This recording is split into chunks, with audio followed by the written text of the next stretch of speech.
You were not born to fit in a box.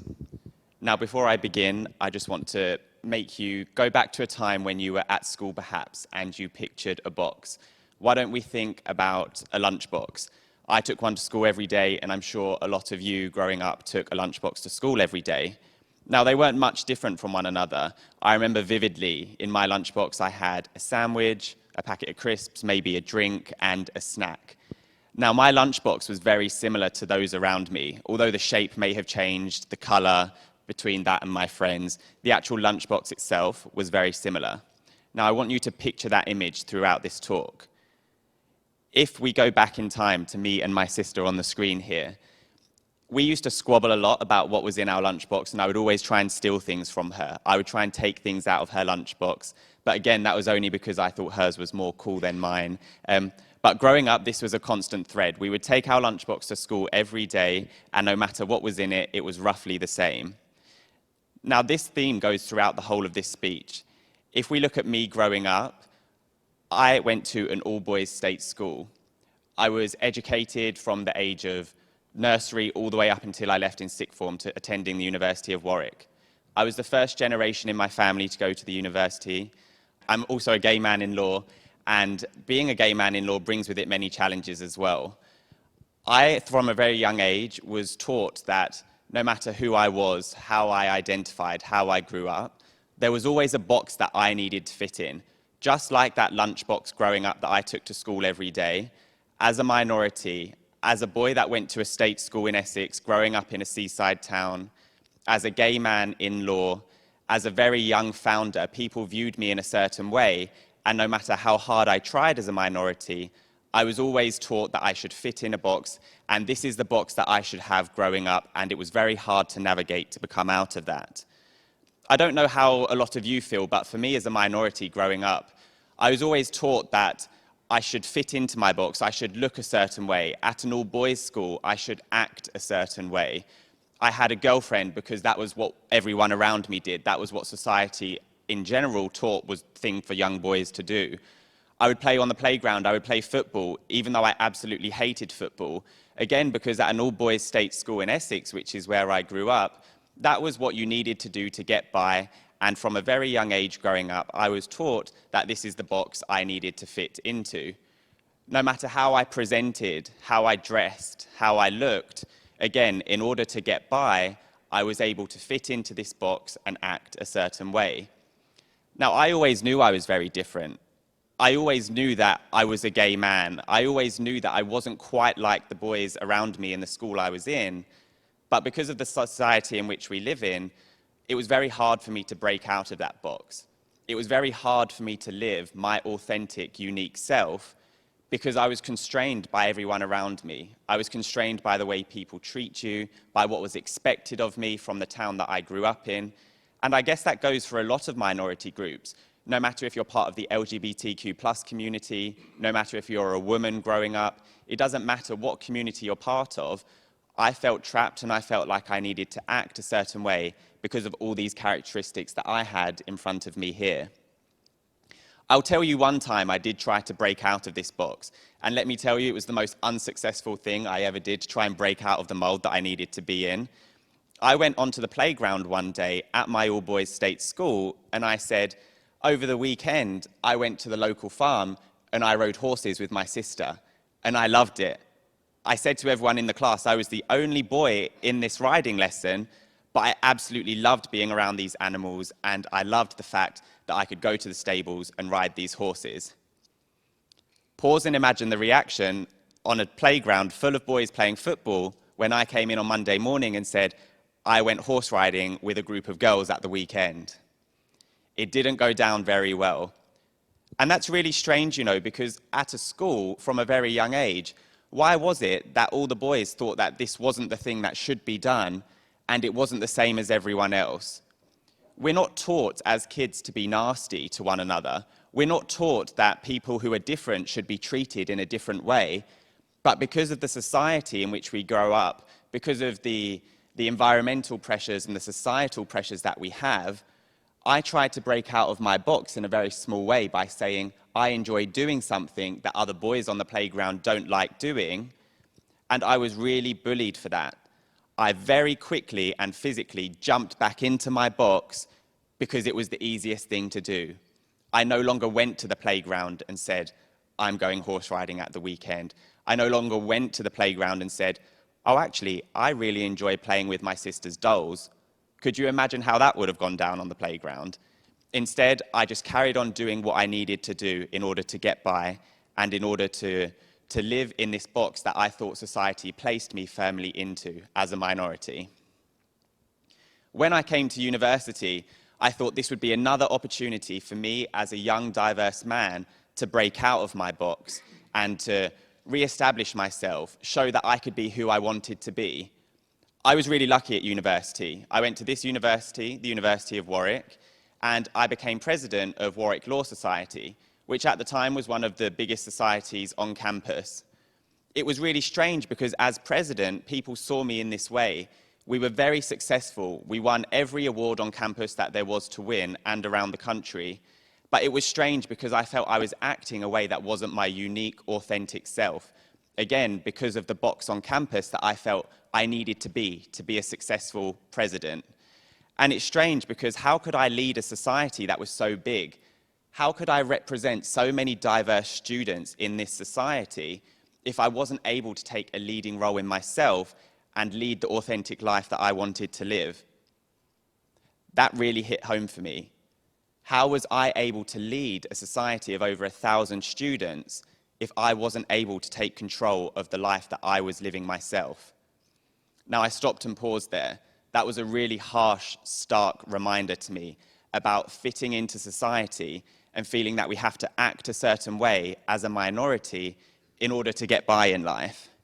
It's when you realize that you live for the satisfaction of those around you and you're living to please other people in the room that you begin to see how toxic that is.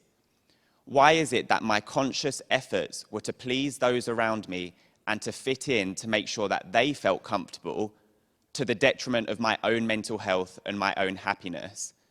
That was a really toxic realization that I had at uni, and one which made me think, this box that I've lived in for so long as a young gay man, a state school educated student, the first in my family to go to university, I no longer felt I could live in this box and have a happy, fulfilling life. And that's when I began to make a change and think, I need to start living to be comfortable in myself rather than to constantly please those around me. I then came to the stage where I wanted a job. I went to a really great university. I thought, this is it, Justin. You can go to London, you can get a job, and this is where, in an amazing city, you can be who you want to be, and this idea of the box can get thrown out of the window. I remember I was on campus at a networking event, and a lawyer from London had come to visit. I was having a great conversation with him.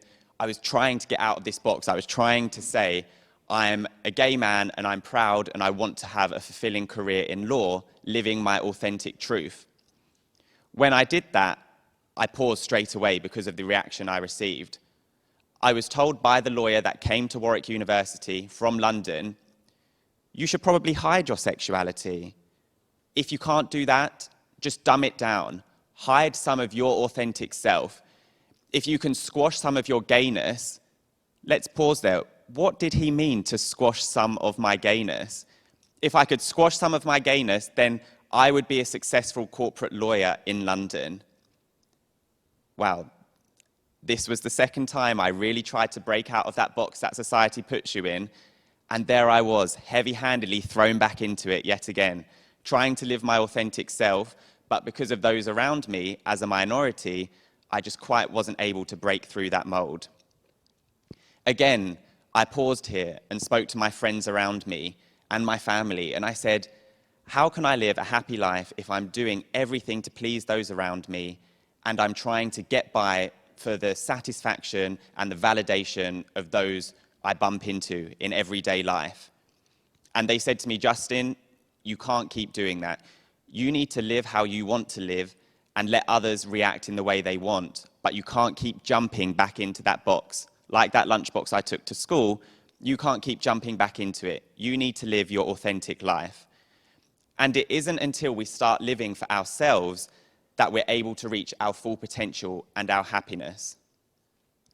It isn't until we're able to start living for ourselves that we're able to positively contribute to society and make a difference. It isn't until we start living for ourselves that we're able to find the best version of ourselves and we're able to mature and grow into the person we were meant to be. Now, for me, that was a really powerful thing. I ignored all those pressures around me and began living for myself, and with that, I was able to positively contribute to society and all those around me. Now, people ask me now, you seem really confident, Justin, you go into work every day, you have the support of your law firm, and you're able to embrace all of the uniqueness that you bring to it. How can I do that? How can I replicate and better be a confident version of myself, no matter all the pressures I have around me? And here's just a few things that I've taken along the way. I remember at the end of 2021, I was lucky enough to win a British LGBT award in London. And in front of an audience of about 600 people, I said to them, the number one thing that I do is to see my differences and my uniqueness as a superhero strength to be proud of. Now that sounds really cliche. How can you do that, Justin? But actually, when you realize that what makes you you is something to be proud of, and that is something to see that no one else has, that you begin to see all that makes you different as a strength and as something you can carry forward in life, no matter how you identify, no matter how you look, and no matter what background you come from. You need to be proud of everything that's brought you to this place, and for me, that was one of the best things that I did to break out of my box and be proud of myself. Secondly, and again, this sounds very trivial, but it's something I constantly remind myself, no one knows me as a person as well as I know myself. I allowed a lot of people to tell me how to act, how to present, how to be the best version of myself. And in doing so, I realized many of these people have only met me once. The man at the networking event had met me for 10 minutes, and I allowed him to influence me more than I allowed myself to influence me. And it wasn't until I realized that actually I know myself a lot better than anyone else that I had the confidence to make decisions and to stop myself falling back into that box as a young person. Thirdly, and this is something I'm super proud of today, having the right community of friends, family, support network around you, it makes all the difference, especially as a minority when the majority of people around you have each other. As a minority, it's super important to find your crowd and feel comfortable with the people that are around you. And it's my friends, the LGBTQ+ community, and everyone else that supports me as an ally that has allowed me to be confident, and at times when I'm not confident in myself, they are the ones that push me forward, to be myself, to be proud of the background I've come from. That young state school educated boy in a small seaside town in Essex, who now works in London in a very successful law firm, they remind me to always be proud of where I've come from and to never lose sight of my journey. And finally, don't allow anyone in society, no matter how important they may seem at the time, to rob you of your happiness and your chance in life. Again, that's easier said than done, but by that I mean, don't allow people's thoughts, impressions of you, ill-received judgments to change who you naturally are and who you're meant to be in this world. It's not until you start doing that that you can positively contribute to others and inspire those around you. This brings me on to one of my final points. We're told in society that, Justin, you're a lawyer. Justin, you're a student. Justin, you're an athlete. But actually, I'm all of those things. I don't need to be any one of them. When I go into a room, I can reinvent myself in any way I want. I can be a gay lawyer in London in a corporate law firm. I can be one of the youngest founders of a fast-scaling charity in the UK. I can be a family member, a friend. It doesn't matter who I am, but that's my choice to decide. And it isn't until you start allowing yourself to have all of these characteristics that you can migrate amongst different communities. You can resonate with different minorities. You can get involved in the majority of conversations because you allow yourself to be all of these different things. You don't allow yourself to fit into one box and have to stay there your whole life. And this led me on to founding Grow Mentoring. Today at Grow, we're one of the fastest scaling charities in the UK, and we teach people that No matter what your background is, you're proud to be who you are. We work with over 2,500 young students around the world, and what we aim to do is inspire people to embrace who they naturally are and find strength in their uniqueness. And this is one of my takeaways. When you find that strength to break out of a box and to not allow others to put you in it, I challenge you to encourage others to do the same, to inspire others to do the same, no matter what your background is. And I will close by just saying, it's really hard to do some of these things, and at times, even for me, I have imposter syndrome and I'm pushed back into my box, but don't allow others to rob you of that opportunity. Embrace your uniqueness, because that's your power, and no one can take your power away from you. Thank you.